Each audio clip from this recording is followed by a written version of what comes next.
seorang muslim itu dia harus ridha terhadap qada, ya. Memahami bahwa krisis atau wabah ini adalah kejadian yang di luar kekuasaan manusia. Ini yang kemudian sikap yang ditekankan dalam Islam adalah ridha ma'al qadar, ya, ridha terhadap qadar. Karena tadi wabah itu kan di luar kuasa dia.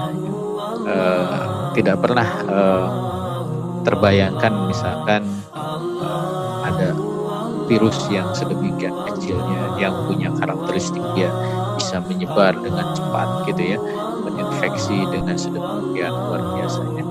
Maka sikap seorang muslim ini adalah ketentuan dari Allah, terhadap ketentuan dari Allah, khairihi wa syarihi, baik dan buruknya itu Allah yang Allah yang tentukan. Maka kita harus sabar, harus ridho gitu ya. Dan ini menjadi ciri orang yang bertakwa, ya, ridho terhadap qadar. Dan aspek ridho ini aspek spiritual, ya, aspek spiritual yang harus ada pada diri manusia. Karena kalau misalkan dia coba cari-cari jawaban yang sifatnya empiris, ya, material, yaitu tidak bisa ketemu. Kenapa? Karena ini adalah sesuatu yang di luar kekuasaan manusia. Nanti akan mengarahkan kepada keputusasaan, mengarahkan kepada ya tidak ada jawabannya, karena ini adalah ketetapan dari Allah. Maka setiap ketetapan dari Allah itu sikapnya adalah harus ridha, ya, menerima itu, khairihi wa syarihi min Allah. Baik mungkin bagi kita itu adalah buruk ataupun mungkin itu baik, itu adalah ketentuan dari Allah. Nah, setelah kemudian dia ridha, maka dimensi berikutnya adalah dia harus memperbanyak doa, zikir, dan takarrub. Kenapa? Karena ini dimensinya adalah dimensi spiritual. Kita mendekatkan kepada sang pencipta qada ini, Allah Subhanahu wa Ta'ala. Dan Allah Subhanahu wa Ta'ala hanya bisa didekati dengan tadi zikir, takarrub, dan juga berdoa. Tunjukkan rasa penghambaan kita kepada Allah Subhanahu wa Ta'ala. Tunjukkan bahwa hanya Allah yang bisa mengubah qadanya, mengubah ketetapannya. La haula wala quwata illa billah. Tidak ada daya dan upaya kecuali Allah yang kemudian bisa melakukan. Langkah berikutnya adalah dia harus ikhtiar, ya, melakukan cara-cara yang memang di situ sudah ditetapkan terkait dengan musibah yang dialami. Contoh misalnya kalau dalam konteks krisis wabah sekarang gitu ya, maka di situ ada contoh yang kita bisa teladani dari apa yang dilakukan oleh Rasulullah SAW dan para sahabat yang mereka juga diberikan petunjuk, ya, berdasarkan pengalaman berinteraksi mereka dengan Rasulullah SAW ketika mengalami krisis. Gitu. Rasulullah SAW misalkan memberikan panduan bahwa kita tidak boleh mencampur adukan antara yang sehat dengan yang sakit, terutama dalam konteks sakit yang menular gitu. Ini adalah ikhtiar gitu agar kemudian penyakit yang sifatnya menular ini tidak menyebar gitu. Ini ikhtiar supaya ini bisa sembuhkan bagi yang sakit dan yang sehat, ya, tidak kemudian menjadi karir pembawa penyakit dan juga tidak tertular. Ketika wabahnya ini sudah meluas, maka di situ ya mungkin sekarang kita mengenalnya ada lockdown gitu ya, dan menutup interaksi satu kota. Jadi yang kena wabah tidak boleh keluar, dan dari luar yang kena wabah tidak boleh masuk. Kembali ini adalah ikhtiar agar kemudian wabah ini tidak menyebar ke mana-mana. Gitu.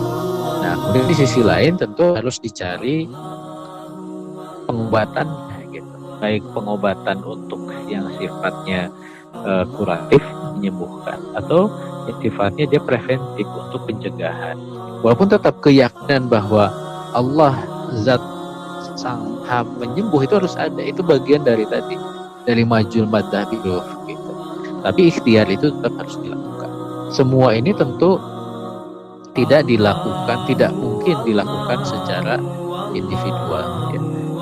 Tapi di sini tentu pentingnya tanggung jawab dari pemerintah, tanggung jawab dari negara untuk melakukan proses itu.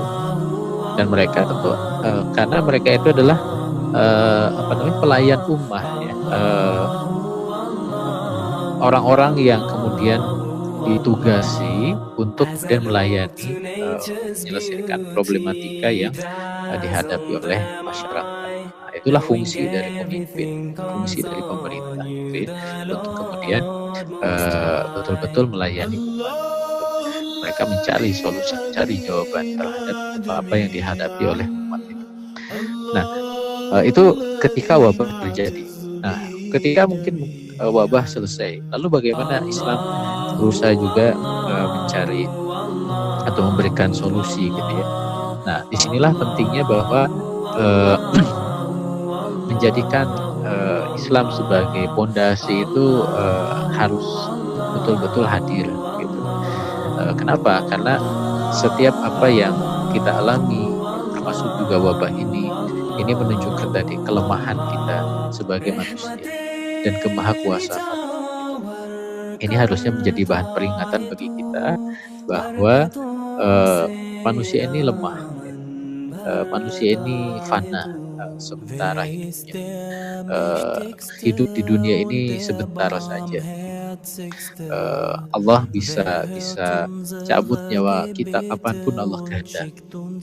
Nah, itu adalah akhir dari kehidupan kita. Lalu apa yang harus kita lakukan? Ya kita menjadikan hidup di dunia ini sebagai ladang untuk mencari pahala yang terbaik yang kemudian kita persembahkan kepada Allah Subhanahu wa Ta'ala. Dan yang terbaik itu tentu sesuai dengan panduan dari Allah Subhanahu wa Ta'ala, yaitu kita tunduk dan taat kepada aturan Allah Subhanahu wa Ta'ala. Nah, sehingga ketika berakhir krisis ini menjadi bahan introspeksi. Apakah memang kita ini sudah semakin jauh dari aturan Allah Subhanahu wa Ta'ala, sehingga Allah datangkan balanya, datangkan krisis atau wabah semacam ini gitu. Karena bisa jadi ini juga merupakan fasad, merupakan kerusakan bima kasabat aydin nas, dikarenakan ulah tangan manusia.